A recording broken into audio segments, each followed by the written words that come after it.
Good morning everyone, welcome to NEETpedia. Now आज जो हम लोग टॉपिक डिस्कस करने जा रहे हैं अबाउट है गैसियस एक्सचेंज। गैस एक्सचेंज के बारे में हम लोग पढ़ेंगे। नाउ बहुत लोग नोट्स का मैसेज कर रहे थे तो आपके ऐप पे अपलोड कर दिया गया, वहां से आप डाउनलोड नोट्स कर सकते हैं। इवन एमसीक्यूज जो है टॉपिक वाइज आप डेली सॉल्व करते जाइए, अपलोड कर दिया गया आपके ऐप पे, वहां से आप डाउनलोड कर लीजिए। चलिए बात करते हैं गैसियस एक्सचेंज का। ओके, नाउ ये एनसीईआरटी में दिया हुआ गैसियस एक्सचेंज के बारे में, इसको आपको पढ़ना है वहां से। ओके, मैं यही इसी को टॉपिक वाइज एक्सप्लेन करूंगा आपको। नाउ बात करते हैं गैसियस एक्सचेंज। नाउ ये जो गैसियस एक्सचेंज है आपका, आपके एनसीईआरटी में लिखा हुआ है, प्राइमरी साइट क्या है? यस, प्राइमरी साइट जो होगा वो है alveoli. Primary site is alveoli. Other site भाई, अदर साइट क्या होगा? टिश्यू होगा। ओके, नाउ आप जरा देखें, इस तरह से एल्वियोलाई है। एल्वियोलाई से एक तो यहां पे एक्सचेंज हो रहा है, उसके बाद ये ब्लड घूमते घूमते घूमते घूमते घूमते घूमते टिश्यू के पास जाता है।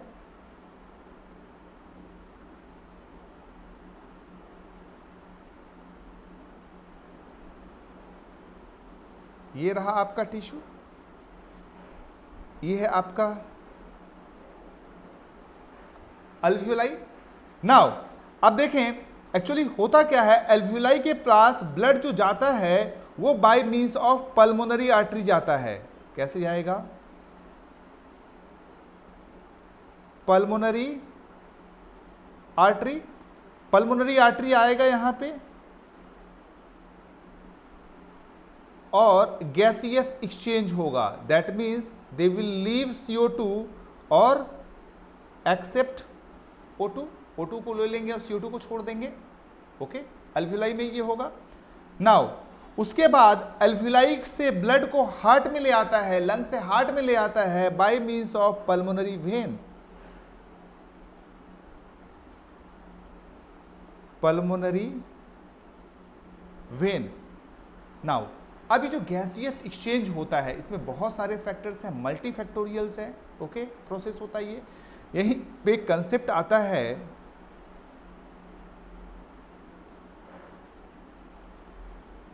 रेस्पिरेटरी मेम्ब्रेन का। अब ये रेस्पिरेटरी मेम्ब्रेन क्या चीज है भाई? देखिए, जो गैसियस एक्सचेंज होता है वो कहां होता है? एल्वियोलाई में और ब्लड वेसल्स के बीच में। एल्वियोलाई और ब्लड वेसल्स के बीच में।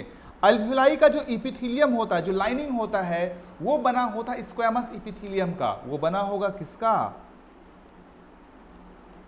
स्क्वैमस एपिथेलियम का। एग्जाम में आपके क्वेश्चन आएगा। Yes, made up of what? Squamous epithelium. अब ये जो है ब्लड वेसल्स का लाइनिंग, इसको हम लोग बोलते हैं इंडोथीलियम। इंडोथीलियम। और इन दोनों के बीच में एक और लेयर रहता है, that is called as basement membrane. That is called as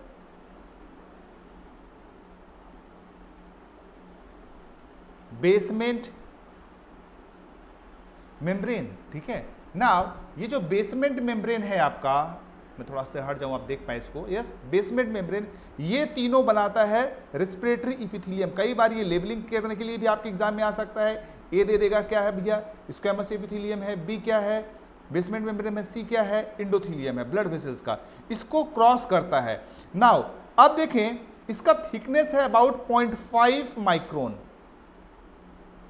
thickness कितना है भाई साहब? 0.5 माइक्रोमीटर। ये भी एग्जाम में क्वेश्चन आएगा, कितना थिकनेस होता है? 0.5 माइक्रोमीटर। ओके, नाउ ये तो आपने देखा what about the gaseous exchange का स्ट्रक्चर, जो एल्वियोलाई का स्ट्रक्चर देखा कैसे गैसियस एक्सचेंज होता है। नाउ अब इसी में अगला टॉपिक दिया हुआ है about the factors affecting the gaseous exchange. क्या क्या फैक्टर्स हैं जो कि गैसियस एक्सचेंज को अफेक्ट करते हैं? जरा देखिए।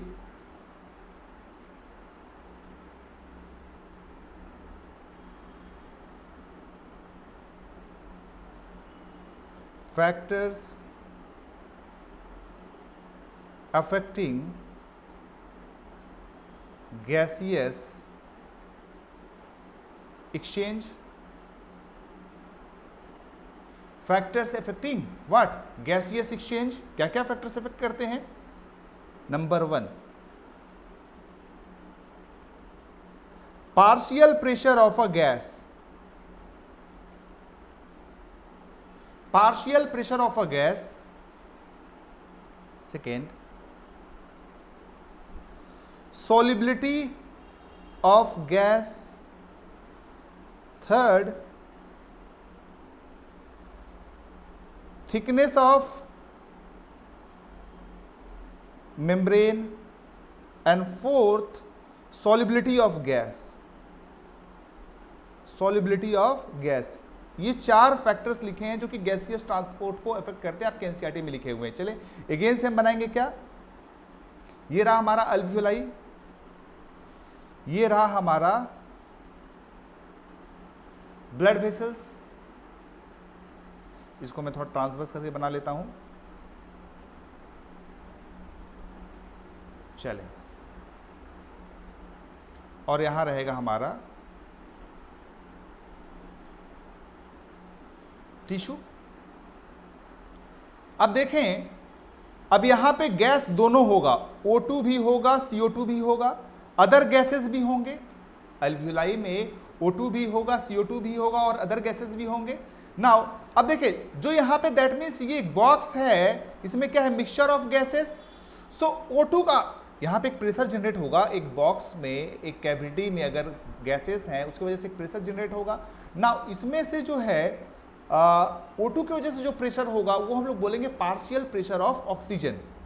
सो पार्शियल प्रेशर ऑफ ऑक्सीजन. ठीक है. अब ब्लड जो होगा यहां पे, yes, this is what? Venous blood. यहां पे भी पार्शियल प्रेशर ऑफ ऑक्सीजन होगा. नाउ अब देखिए, गैसियस एक्सचेंज क्या होता है? O2 अल्वियोलाई से कहां पे आता है? ब्लड में आता है. अल्वियोलाई से ब्लड में आता है. दैट मीन्स क्या? पार्शियल प्रेशर ऑफ ऑक्सीजन यहां पे ज्यादा होगा, क्योंकि मैकेनिज्म जो है, ठीक है, mechanism of transport of exchange of gases जो है वो है by means of simple diffusion. Simple diffusion का मतलब क्या है? There is no transporter involve. कोई भी ट्रांसपोर्टर इसमें इन्वॉल्व नहीं है. ट्रांसपोर्टर भी इन्वॉल्व नहीं है. एज वेल एज ये एक सिंपल प्रोसेस है. दैट मीन्स यहाँ पे एनर्जी खर्चा नहीं होगा. So this is a what? Passive process. Gaseous transport कैसा प्रोसेस होता है भाई? यस, पैसिव प्रोसेस होता है. ये आपको ध्यान में रखना है. चलें, that means gas will flow from high PO2 to high partial pressure to low partial pressure. ये कंसेप्ट आपको ध्यान में रखना है. High partial pressure to low partial pressure जो होगा वो गैसेस फ्लो करेंगे. Is that clear? Now second point मैंने यहां पे लिखा है आपको, सॉल्युबिलिटी ऑफ गैस. ठीक है. नाउ यहां पे जो गैस सॉल्युबल होगा ब्लड में, ठीक है, जो जितना ज्यादा सॉल्युबल होगा वो उतना फास्ट ट्रांसपोर्ट होगा. जो जितना ज्यादा सॉल्युबल होगा वो उतना फास्ट ट्रांसपोर्ट होगा. यस, सॉल्युबिलिटी ऑफ गैस की बात करें, CO2 का ज्यादा है O2 से. सो CO2 का ट्रांसपोर्ट ज्यादा फास्ट होता है एज कंपेयर टू O2. बोलिए clear? Third, thickness of the membrane. आपको ऑलरेडी पता है ये जो थिकनेस ऑफ द मेम्ब्रेन है कितना, अभी थोड़ी देर पहले आपको बताया था मैंने. यस, कितना? 0.5 माइक्रोन. कितना है? 0.5 माइक्रोन. ओके, चलिए 0.5 माइक्रोन. इसके वजह से अगर ये और ज्यादा थिक होगा, ट्रांसपोर्ट और ज्यादा डिफिकल्ट होगा. ओके, क्लियर मेरी बात? सॉल्युबिलिटी ऑफ गैस, अच्छा 2 बार हो गया है. Thickness of the membrane. Fourth point जो है वो होगा सरफेस एरिया. Surface area. अब अल्वियोलाई में या थोड़ा सा सिंपल सा कंसेप्ट समझिए. ये एक मेम्ब्रेन है और ये एक मेम्ब्रेन है. इसका साइज x है, इसका साइज 2x है. ऑब्वियसली ट्रांसपोर्ट ऑफ गैसेस ज्यादा कहां से होगा? 2x से. ओके, सो फैक्टर्स अफेक्टिंग में क्या क्या है, पार्शियल प्रेशर है, सॉल्युबिलिटी ऑफ गैस है, थिकनेस ऑफ द मेम्ब्रेन है, सॉल्युबिलिटी ऑफ गैसेस है। Okay, is that clear? Thickness कितना है, 0.5 माइक्रोन। चलिए हम लोग फटाफट एनसीईआरटी देखते हैं क्या क्या लिखा है। यस, गैसियस एक्सचेंज कहाँ होता है, एल्विलाई एंड ब्लड में, ब्लड एंड टिश्यू में। Is that clear? एनसीईआरटी की लाइन है। नाउ अगर ये एल्विलाई का आप स्ट्रक्चर देख रहे हो, this is what, pulmonary artery, ये ब्रेक होगा कैपिलरीज में, और ये जो जा रहा है ब्लड, पल्मोनरी वेन। ध्यान रहे, पल्मोनरी ब्लड में, पल्मोनरी वेन में प्योर ब्लड होता है। सो पल्मोनरी वेन का कलर रेड है और पल्मोनरी आर्टरी का कलर ब्लू है, क्योंकि पल्मोनरी आर्टरी में डीऑक्सी ब्लड होता है। ये कैसे होता है अभी आपको थोड़ी देर में डिटेल में मैं बताऊंगा। Yes, alveoli are the primary site, NCERT में लिखी हुई है, आपको पहले बताया। ठीक है, O2 CO2 का ट्रांसपोर्ट कैसे हो रहा है, by means of simple diffusion. Simple diffusion का मतलब है नो एनर्जी एक्सपेंडिचर, कोई भी यहां पे एनर्जी खर्च नहीं होगा। चलें, नाउ फैक्टर्स अफेक्टिंग की अगर हम बात कर रहे हैं, क्या क्या फैक्टर्स है, pressure that means concentration gradient, solubility of gas, thickness of the membrane, surface area of the respiratory membrane. जितना ज्यादा सरफेस एरिया होगा उतना फास्ट, उतना ज्यादा गैसियस ट्रांसपोर्ट होगा। चलें, फैक्टर्स अफेक्टिंग की हम लोग बात कर रहे हैं। ऑलरेडी हमने पार्शियल प्रेशर का सबसे पहले डिस्कशन करेंगे। यस, कहां से फ्लो होगा, high partial pressure to low partial pressure. अब देखें, पार्शियल प्रेशर ऑफ ऑक्सीजन की बात करें, पार्शियल प्रेशर ऑफ ऑक्सीजन की अगर हम बात करें तो एटमॉस्फेयर की अगर हम बात करें तो यहां पे होता है अबाउट 159 mm ऑफ Hg। कितना, 159 mm ऑफ Hg होता है पार्शियल प्रेशर, कहां, एटमॉस्फेयर में। ब्लड में, उससे पहले लंग में आ जाते हैं। लंग में होता है क्या, अबाउट 104। यस, लंग में होगा कितना, 104 mm of Hg, 104 mm of Hg। तो गैसियस एक्सचेंज कहां होगा, यस, एटमॉस्फेयर से लंग में जाएगा। Is that clear? चलें, वीनस ब्लड या बोल सकते हो डीऑक्सी ब्लड,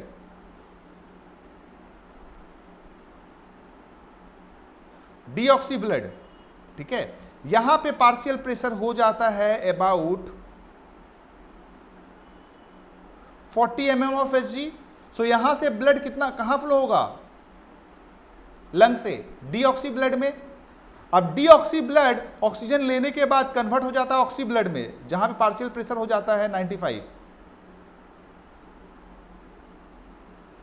अगेन फिर टिश्यू के पास देखो, टिश्यू के पास पार्शियल प्रेशर होता है 40। तो अगेन ऑक्सी ब्लड से ब्लड कहां जाएगा, सॉरी, ऑक्सी ब्लड से ऑक्सीजन कहां जाएगा, टिश्यू के पास। इस तरह से होता है। सो एटमॉस्फियरिक प्रेशर है कितना, 159, लंग का कितना है 104। तो ये एटमॉस्फियर से ऑक्सीजन कहां जाए, लंग में। डीऑक्सी ब्लड का 40 mm ऑफ Hg, यहाँ पे 104, तो डीऑक्सी ब्लड में, डीऑक्सी ब्लड ही कन्वर्ट हुआ किसमें, ऑक्सी ब्लड में। अगेन टिश्यू में कितना है 40 mm ऑफ Hg, तो ऑक्सी ब्लड से ऑक्सीजन कहां जाएगा, टिश्यू के पास। नाउ ये डायग्राम में थोड़ी देर में आपको एक्सप्लेन करता हूं, ठीक है। चलिए, individual pressure of a gas, NCERT की लाइन है, उसको हम लोग बोलते हैं पार्शियल प्रेशर, ठीक है ना। Partial pressure of O2 CO2 are given below, ठीक है। एटमॉस्फेरिक प्रेशर कितना है PO2 का 159, अल्वुलाई का 104, तो गैस इन।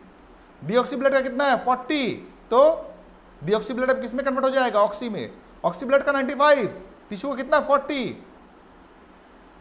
नाउ अब वही PCO2 देखें, एटमॉस्फेयर में कितना है 0.3, एटमॉस्फेयर में कितना है 0.3 है, वो 0.28 mm ऑफ Hg होता है। और यहां पे कितना है एल्वुलाई में 40, दैट मीन्स एल्वुलाई से CO2 बाहर जाएगा। वीनस ब्लड में देखिए, डीऑक्सी ब्लड में CO2 कितना है 45, दैट मीन्स वहां से कहां जाएगा, एल्वुलाई में। ये ऑक्सी ब्लड है और ये टिश्यू है, टिश्यू में कितना है 45, दैट मीन्स CO2 कहां से कहां ट्रांसपोर्ट होगा, टिश्यू से आपका जाएगा कहां पे, ऑक्सी ब्लड में, ओके, क्योंकि ऑक्सी ब्लड में 40 है। Is that clear? चलें, अब आपको थोड़ा सा मैं ये डायग्राम क्लियर करता हूं जो एनसीईआरटी में दिया हुआ है। ये जो डायग्राम है, दिस इज अबाउट अल्वियोलाई, ठीक है। एक तरफ क्या है, इंस्पायर्ड एयर, और एक तरफ है एक्सपायर्ड एयर, ठीक है। PO2 कितना है? 104, ठीक है। PCO2 कितना है? यहां पे 40, ओके। नाउ ये आपका है this is pulmonary artery, pulmonary artery, ध्यान रखें, हार्ट से डीऑक्सी ब्लड को लंग्स में ले जाता है पल्मोनरी आर्टरी। फिर this is pulmonary vein, okay. ना पल्मोनरी आर्टरी में अभी आपको ऑलरेडी प्रेशर पता है, O2 का कितना होता है? 40, यहां पे 104, that means gas will move in. जब गैस मूव इन करेगा तो यहां का पार्शियल प्रेशर चेंज हो जाएगा ऑक्सीजन का 95 में, अब यही 95 वाला आएगा। टिश्यू के पास जो होता है, this is what, this is tissue. Now tissue के पास कितना होता है? 40, अगेन ये 95, अगेन ये होगा, फिर यहां वीनस ब्लड में चेंज हो जाएगा, किसमें? 40 में। Is that clear? Systemic artery बोल सकते हो, सिस्टेमिक वेन बोल सकते हो आप, ठीक है। अब उसका रिवर्स होगा CO2 का, CO2 का, जस्ट अ मिनट, ओके। अब CO2 की बात करें, CO2 के एटमॉस्फेयर में है कितना? 0.3 mm ऑफ Hg। अल्वियोलाई में कितना है? Yes, PCO2 40 mm of Hg। That means यहां ज्यादा है, यहां से यहां फ्लो होगा। पल्मोनरी आर्टरी में रहता है 45, दैट मीन्स यहां से यहां फ्लो होगा, ओके। अब अगेन यहां पे हो जाता है 40 और यहां पे होता है 45, यहां से यहां फ्लो होगा। चलें, पार्शियल प्रेशर ऑफ ऑक्सीजन के बारे में हमारा हो गया।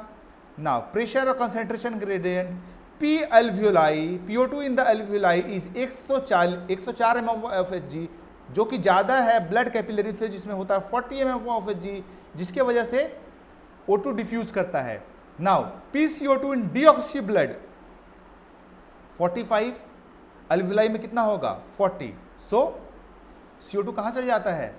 डीऑक्सी ब्लड से अल्वियोलस में। सॉल्युबिलिटी ऑफ गैस की ऑलरेडी हम एक्सप्लेन कर चुके हैं आपको। सॉल्युबिलिटी ऑफ गैस में अफेक्ट करता है, जो जितना ज़्यादा सॉल्युबल होगा उतना फास्टर डिफ्यूज करेगा। यस, CO2 का सॉल्युबिलिटी कितना ज़्यादा है? ये आपके एग्जाम में क्वेश्चन आएगा। 20 से 25 टाइम्स ज़्यादा होता है सॉल्युबिलिटी CO2 का, okay. So the amount of CO2 that can diffuse through the diffusion membrane per unit difference of partial pressure is much higher than the O2। NCERT की line है, clear है? चलें, thickness of the membrane already आपको ये labelling में आता है। This is what squamous epithelium, this is what endothelium, ठीक है। ब्लड वेसल्स का एंडोथेलियम, बीच में क्या होगा? Basement membrane. ये अल्वियोलर वॉल है, ठीक है, एयर इन आउट कर रहा है, स्क्वेमस एपिथेलियम है, ठीक है। इसमें RBC आपको दिखा रखा है डायग्राम में, और ये ब्लड कैपिलरीज है।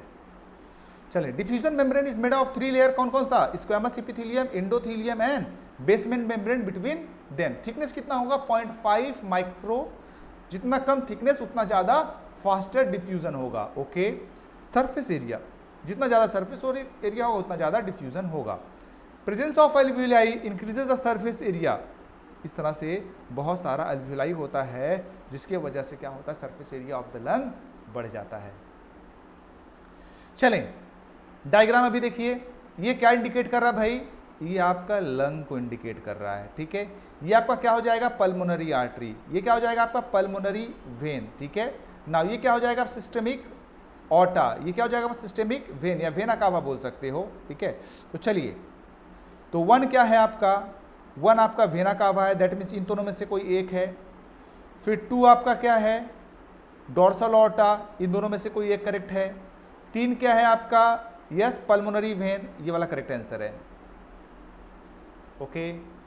चले, so partial pressure of oxygen at different levels, okay. ये थोड़ा सा आंसर छुप रहा है। यस, एट डिफरेंट लेवल, जरा देखिए, एटमॉस्फेरिक गैसेस में कितना होता है? 159, ठीक है, ए का दैट मीन्स 4 जा रहा है, इन दोनों में से कोई एक है। एल्व्यूलाई में कितना होता है 104, एल्व्यूलाई में 104, दैट मीन्स उसका 5 जा रहा है, ये जा रहा है, that means C is the correct answer. चलें, ये अगेन लेबलिंग के लिए आ गया, नीट का एग्जाम ही का क्वेश्चन है ये। सो 1 2 3 आपको लेबल करना है। 1 क्या है आपका आरबीसी, 2 आपका क्या है एल्व्यूलर वॉल, एंड 3 आपका हो जाएगा basement membrane. Yes, B is correct option. Okay.